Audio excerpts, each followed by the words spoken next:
จอลูกหนังวิเคราะห์บานเตทีเด็ด3คู่ประจำวันพฤหัสที่23เดือน4ปี2026เขามาเริ่มไปคุยหนึ่งในศึกลาลิก้าสเปนเตะในเวลา1:00ของคืนนี้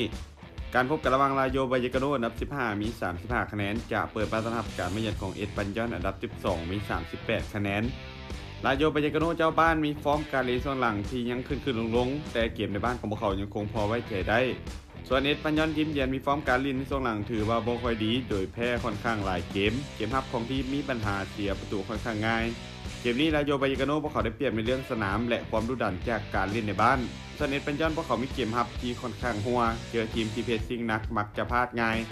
ภาพรวมในเกมนี้ยังคงให้ลาโยบายกาโนเจ้าบ้านดูดีกว่าเล็กน้อยและมีโอกาสที่จะเฉือนชนะได้การคาดการณ์สกอร์ที่น่าจะเกิดขึ้นลาโยบายกาโนจะเปิดบ้านเฉือนเอาชนะเอ็ดปันยอนไปด้วยสกอร์2-1มันทอร์วิ2เตะในเวลา1:45ของคืนนี้ในรายการเดเบโคพาวของเยอรมันการพบกันระหว่างสตุตการ์ดจะเปิดบ้านต้อนรับการมาเยือนของไฟบวกสตุตการ์ดเจ้าบ้านพวกเขาเป็นทีมที่มีเกมบุกที่ค่อนข้างจัดจ้านโดยค่าเฉลี่ยในการยิงประตูอยู่ที่ 2.8 ประตูต่อเกมฟอร์มในส่วนหลังของพวกเขายังคงมีลุ้นให้เห็นในบางเกมแต่ฟอร์มในบ้านของพวกเขายังคงอันตรายส่วนไฟบวกทีมเยือนมีฟอร์มการเล่นส่วนหลังถือว่าดูดีกว่าเล็กน้อยมีการเก็บชัยชนะได้อย่างต่อเนื่องเกมรับของทีมเหนียวแน่นเด่นได้อย่างมีระเบียบวินัยโดยเฉพาะเกมส่วนกลับของพวกเขาถือว่าเป็นจุดเด่นภาพรวมในเกมนี้ค่อนข้างสูสีแต่ยังคงให้สตุตการ์ดเจ้าบ้านดูดีกว่าเล็กน้อยการคาดการณ์สกอร์ที่น่าจะเกิดขึ้นสตุตการ์ดจะเปิดบ้านเฉือนเอาชนะไฟบวกไปด้วยสกอร์2-1มันตอนคุย3เตะในเวลา 2:30 ของคืนนี้การพบกันระหว่างอูเบียโดอันดับป่วยของลาลิก้ามี27คะแนนจะเปิดบ้านต้อนรับการมาเยือนของเวียเรียลอันดับ3มี61คะแนน